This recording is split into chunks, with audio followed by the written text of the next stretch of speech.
terima kasih bagi dosen dan teman-teman semua karena telah memberikan kesempatan bagi kami kelompok 16 untuk mempresentasikan hasil kerja kelompok kami.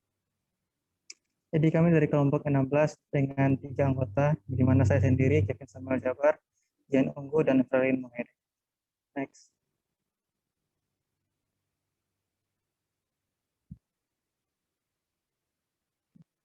Di sini saya akan menjelaskan pengertian tentang apa itu perangkat lunak.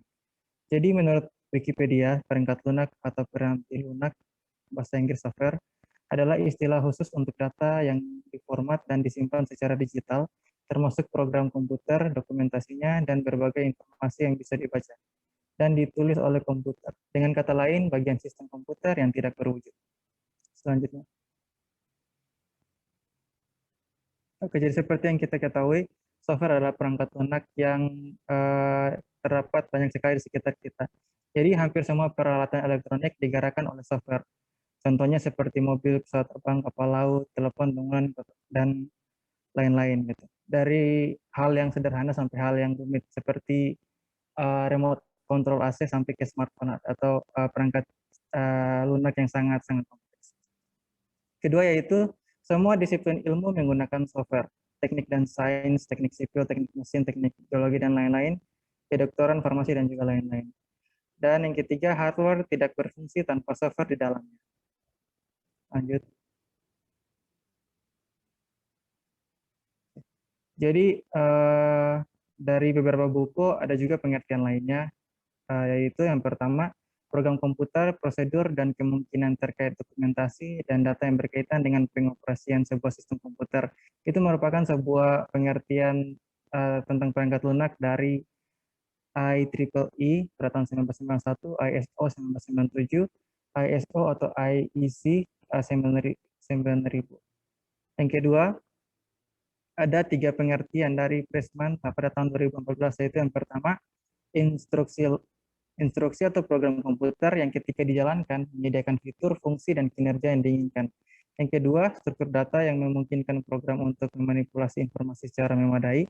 Dan yang ketiga adalah informasi deskriptif dalam bentuk hard copy dan virtual yang menjelaskan pengoperasian dan penggunaan program. Dan definisi dari software yang terakhir adalah program komputer dan dokumentasi terkait yang dapat dilihat di buku Summerfield pada tahun 2015. Selanjutnya.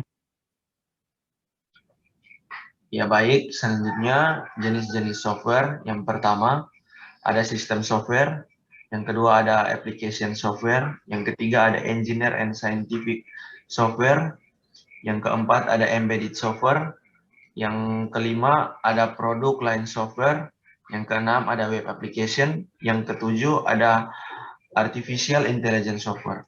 Nah, yang pertama sistem software. Nah, sistem software ini dia sebagai landasan atau penghubung antara software dan perangkat keras dan juga sebagai penghubung dengan software application lainnya. Biasa contohnya itu kalau di handphone memiliki sistem software yaitu Android dan iOS dan lain-lain sebagai penghubung dengan application software lainnya. Nah, selanjutnya ada application software. Nah, application software ini mencakup sangat luas, yaitu aplikasi-aplikasi yang ada dalam suatu alat elektronik, misalnya handphone dan juga komputer. Di sini contohnya application pemutar musik. Nah, aplikasi pemutar musik itu kan biasanya memiliki fungsi dan kegunaan untuk memutar musik. Jadi setiap application software memiliki keunggulan dan juga kegunaannya masing-masing. Nah, yang berikutnya ada engineering and scientific software. Nah, engineering and scientific software ini merupakan perangkat lunak yang digunakan dalam bidang aplikasi teknik dan kerekayasaan. Perangkat lunak jenis engineering and scientific software ini biasanya berhubungan dengan komputasi data numerik. Nah, biasa ini juga saya mengambil contoh di sini yaitu AutoCAD. Nah, AutoCAD sendiri biasa digunakan dalam merekayasa suatu bangunan dan lain-lain. Nah, yang berikutnya ada embedded software. Nah, embedded software sendiri merupakan suatu software yang dimana mengatur kerjanya dari perangkat keras atau dari hardware-nya. Misalnya di sini sebuah chip yang ditanamkan dalam remote AC dan juga kalkulator.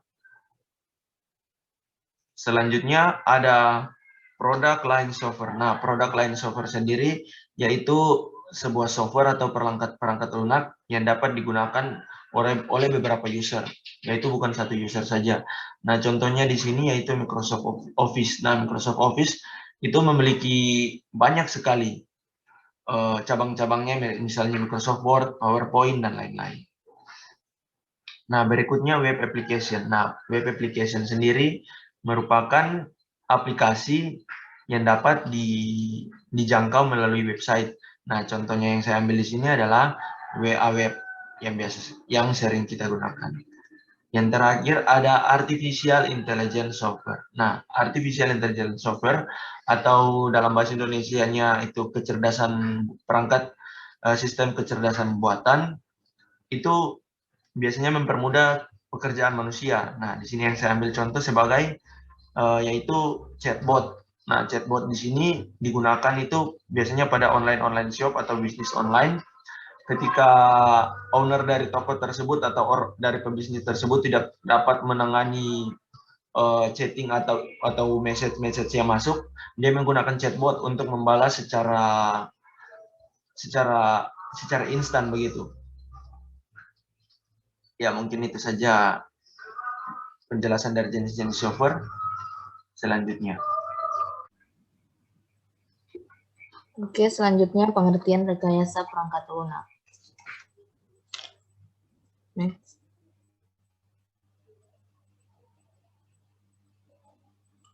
Apa yang dimaksud dengan software engineering?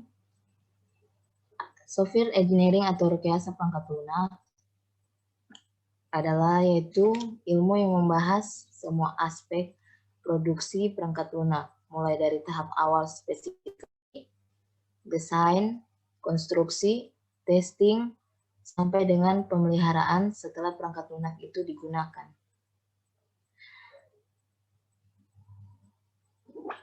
Next.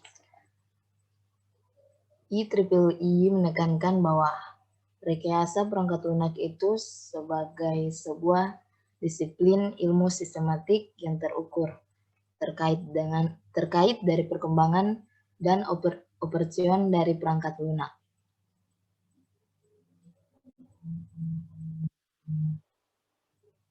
Sekian dan terima kasih.